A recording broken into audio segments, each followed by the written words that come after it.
Hello and welcome to Supply Chain Africa News. My name is Wandabo Wanyama. The small and medium enterprises face a lot of challenges, but despite all this, they account for 95% of the total farms in any country. Today, I'm joined by supply chain experts and SME owners to discuss how we can solve these challenges and make sure that we help other upcoming business to grow. Welcome to the show. So if I can just start with the introduction, I'll start with you, Mr. Josephat. Yes, my name's Josephat Ngesah. I'm a supply chain expert, currently managing a country project for for Gates Foundation and SIPS in Kenya. I'm glad to be again today. You're welcome. At least we need to tell our viewers that it's not the first time you're here. Okay. Martha? My name's Martha Riaga, currently managing a bakery that is Mark and Bakes. Yes. Muongi? My name is Joseph Muongi. Okay. I'm the founder and CEO of Finatruck Global Limited. Okay. You haven't told us that you've been nominated for 4 awards. Oh yeah, I've recently been nominated for the Founder of the Year award, under 30, most promising business founder. Yes. Before even we go to the interview, let me just ask you this question. How does it feel like being nominated at with such organizations? I think from my end, it's an honor. It's mainly not even about the award, but you being noticed for your efforts and what you're doing. I think it's an humbling experience on my end. Yeah. You're also nominated sometimes back for 40 under 40. Yeah, that was in 2018. Okay. Yeah, the 40 under 40 men in Kenya. And of course, when we come, also we shall talk about the Nikombele Nabiz Award grant that was facilitated by the World Bank. Yes. Okay, thank you. So, Mr. Josephat, what do you consider SME to mean?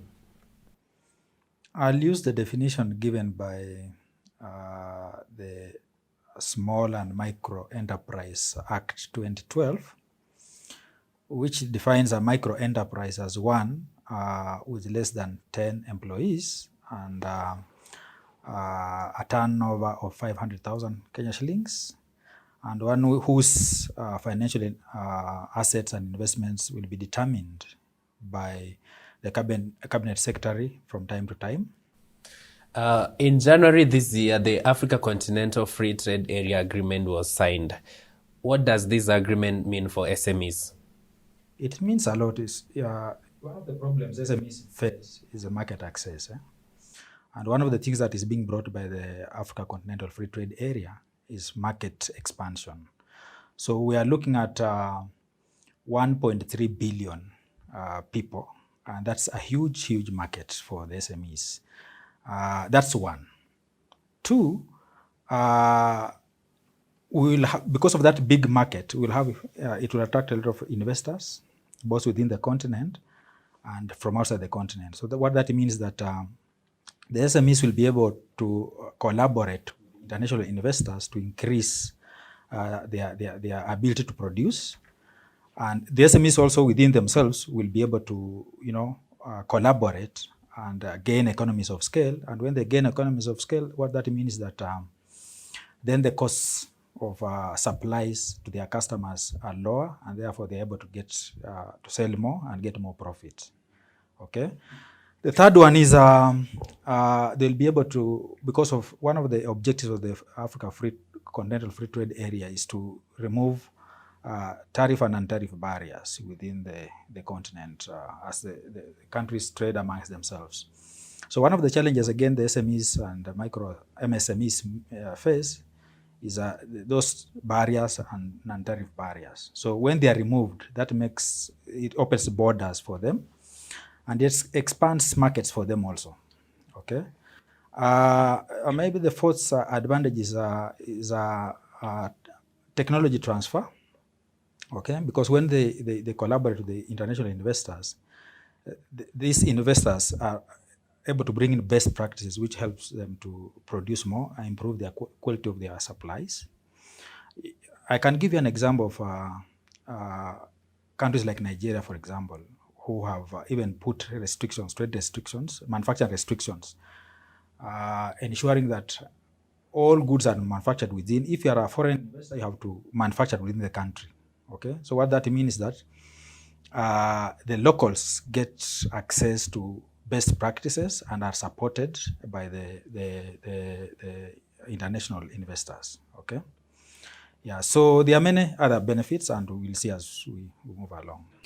Muongi, if I come to you, you've been in car tracking business for quite some time. What does this agreement mean for you? I think from my end, mainly would be the market expansion. So with the greater access to the other countries, it could contribute to a great growth now for the local industries. Yeah. Mr. Josephat, when it comes to Martha, for her, she has to store the products that, how can she design her storage or warehouse to make sure that her products can stay for a longer period as compared to what she's experiencing right now? That's a good question, Mr. Wandabu, and I understand her problem. The issue is, when you start as a small entrepreneur, you have big hopes and you have a big vision. And one of the vision is to maybe even export your products, grow and export your products. But one of the things that will be very, very important for example, her business, she's mentioned storage, is called chain management. Because they are dealing with perishable items. So she needs a lot of capital. She needs to invest in infrastructure, having the right infrastructure to store her products, because she may not be able to use a big warehouse. But another perhaps way to improve her storage facilities to outsource or to use those people who are experts in storage, who can do that for her, because storage is not her core business. She wants her products to be quality when they reach their market. So she needs support from maybe outsourcing to third-party providers who are experts, maybe called chain management, and where she can preserve her goods so that by the time they reach the market, they are able to be in the state in which they are sellable. Martha, how do you transport your products or finished products? For my finished products, I transport them mostly using Uber. That is what I normally use as per now, because I don't have any other means of transport. So after dispensing my order, I just request for a Uber, then I do deliveries myself. Yes. Mr. Josephat, do you think that's an ideal way of doing business or transporting? I wouldn't blame her, and that's why supply chain experts come in, because now what we need to do is to make them understand what is supply chain management. So from the time she produces her products to the time it reaches the customer, what are the activities and issues that are involved, and how can she improve the marketability of her products, okay? So it may not be the right way to transport, but it depends on her capacity and whether she is able to use other means other than what she's using. So you remember, she's dealing with pastries and cakes and stuff like that, which are fragile and they require very careful, a very reliable transportation system. That when you say a very reliable, what does that mean? I mean, to her, because Uber is also reliable, yeah? It's reliable, but you see the way Uber is not meant for transporting goods, okay? It's meant for transporting passengers, okay? So reliable and quality transport system is one that is meant specifically for transporting such things. And that means that instead of using Uber, perhaps she can consider using professional transport companies. She needs maybe to do her maths and see what's the cost of using Uber versus using the qualified or the right transport companies, okay? Both in the short and in the long term, okay? So if she continues using Uber, because is riskier, because the likelihood of these products reaching the market when they are spoiled is high, or because you also know our road network, and you also know the traffic jams that happen in this town. Yeah, so she needs somebody who knows, whose core business is transport, okay? And then reach an agreement with that person or whoever the transport provider may be to transport the items better for her. Yeah, so that in case of damages, she can be She can, compensated. it's a contract. Yeah. And that contract has terms and conditions. Yeah, and I agree with some of the challenges they are facing, and they need maybe education. They can be simple, transport, because what we are experiencing now is the growth in the transport sector. We can have people at least who can agree with them in terms of their size. Yeah. Why do most SMEs do not celebrate their second birthday? So mainly from my end, what I've experienced with most of the founders, the young business owners, is first of all the expectation. So when you start your business, you have different expectations from what you meet on the ground. The next limiting factor is access to adequate capital to finance your operations. Yeah. Yes. When you say that you don't, what you expected and the reality, what do you mean? Mainly when people think about business, what first comes to their mind is the independence. And when you find people who've come from employment going into business, their first assumption is employment was regulated, but in business, I'm free. But in real sense, if you're running a true business, which you've started yourself, it's more hectic than being employed. Yeah. Because you have to work 24/7, and if you don't have the adequate cash, you don't meet the rent for your business. If you don't have the adequate cash, you won't be able to pay your employees. So that's one of the main misconceptions which people have. And then the other one was in terms of capital. So once you come in with your wrong expectations, instead of scaling down on your initial operations, you come in big. You say maybe since you're starting a business, you need good image, you invest in a larger office. And before you pick up your sales, you find that you've eaten into your initial capital. So now you're left now staggered or stunted growth there. Yeah. Yes. You've been a business owner for quite some time. On a personal level, what attributes or what have you done to make sure that you are successful? Because you've never been employed. You see, success is a very relative term. Because what most people assume to be success, it's different to the other person. And some of the things which you assume once you get them, you feel successful. Once you achieve them, you might find that you're not feeling as successful as you thought you'll be. But mainly the consistency, it's something which is key. And also being open-minded. And it's good to understand and relate to your terms. Because for you, what you can call as failure is what on my end I can call as success. Yeah. Because if I've gotten a better lesson from the failure, it's in true sense a success in my operations. Okay. Yeah. Yeah. Martha, so looking at your business, what challenges do you face? Apart from the obvious transport, other challenges? The main challenge that I have is the financial challenge at the moment. Because if you try accessing a loan from the banks, from other resources, they rarely, and they hardly give loans at the moment as we speak. Getting money for funding my business is a bit challenge. Yes. So, Joseph, for you, you've been there for more than 10 years, right? Yeah. How do you maneuver when it comes to financial challenges? You see, what she's mentioned about the loans, you see, for you to be able to get credit from the bank, there are certain checklists which you have to clear. And if you're not given loan as a startup, it's actually not a bad thing. It's a good thing. Because in reality, when you're starting your business, there are two main types of risks. You have the business risk and the financial risk. So for the business risk, you're not sure if you'll get these customers. You're not sure if these customers will be able to pay.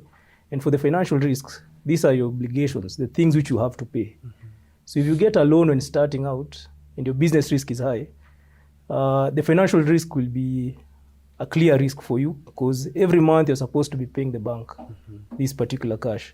And that's the mistake which is being done by micro institutions which are financing businesses who haven't established a particular cash flow for a particular period of time. Because if you're financed early and you don't make the sales, they'll come and auction you. So the best way if you're starting out is using what we call bootstrapping. So you try and cut on your personal expenses and utilize your own resources. And there's a common saying which you use. When you're starting a business, there are the 3 Fs where you can only get funding from. So the first F is family. The next is friends. And the third one is fools. Because The third one is? fools. It's a fool who can be able to finance you, to give you this cash when you're starting out. Yeah. Because when you're starting out, you're not sure. You see, you can't easily predict next month my sales would be this amount. So if I borrowed you 100,000, I can't say I'll repay you next month because I'm not sure what my returns will be. But for a more mature company with existing clients, it's easier to predict your cash flow. Yeah. Yeah. So, Martha, when COVID-19 struck, how was your business affected? Okay, when I first started, that was way back last year, October. It was moving on so well. But early this year, things have not been the same because of the challenges I'm facing. I started so well. My products were moving, but it reached a point when now things came to a standstill. They could not move more. So that's when I started marketing myself online. So at least I get orders online. Okay. Yes. When you talk about marketing online, it's something that also in a supply chain, they're trying to encourage technology. So, Mr. Ngesah, how can the SMEs use technology so that they can market their products? Another good question, because now one of the things that have saved SMEs is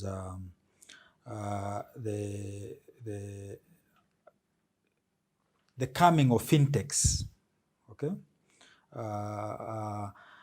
we have one of the issues Africa has really been successful on is technology, uptake of technology, and we have a lot of tech savvy youngsters and population, and therefore they come up with platforms.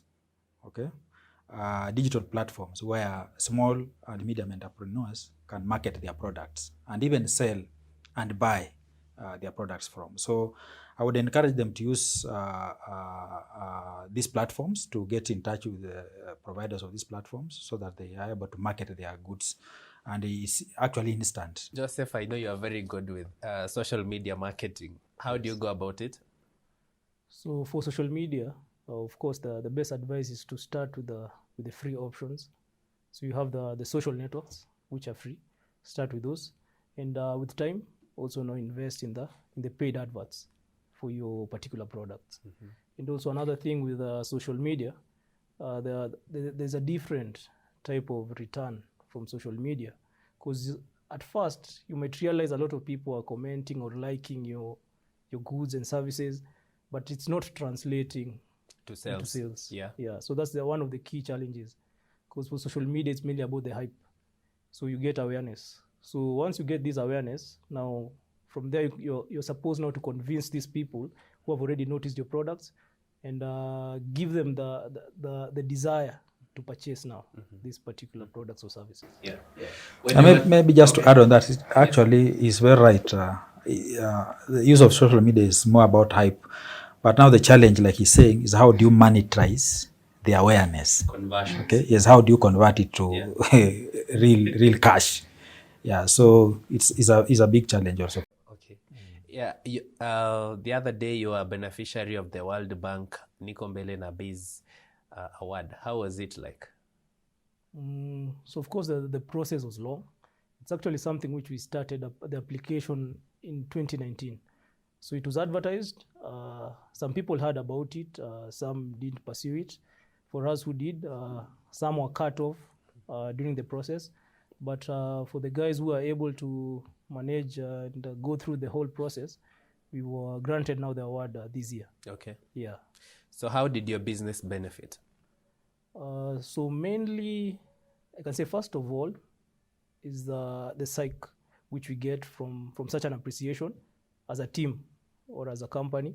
So if World Bank is believing in your vision, because mainly the main concept about the Mbele na Biz grant, it was to reward young businesses started by the youth with great potential of growth and great potential of creating employment opportunities. So for us, that was our main achievement from it, even before the cash which they gave us. Okay. And in terms of the cash, something which we're supposed now to use to finance our growth and invest in things which will have brought a longer term return. But now you're able to wait since you don't have the stress which I was mentioning earlier or the financial risk. Yeah. Yes. Yeah. I hope they're not in the group of the other F, the third F that you said. So we are going to take a short commercial break.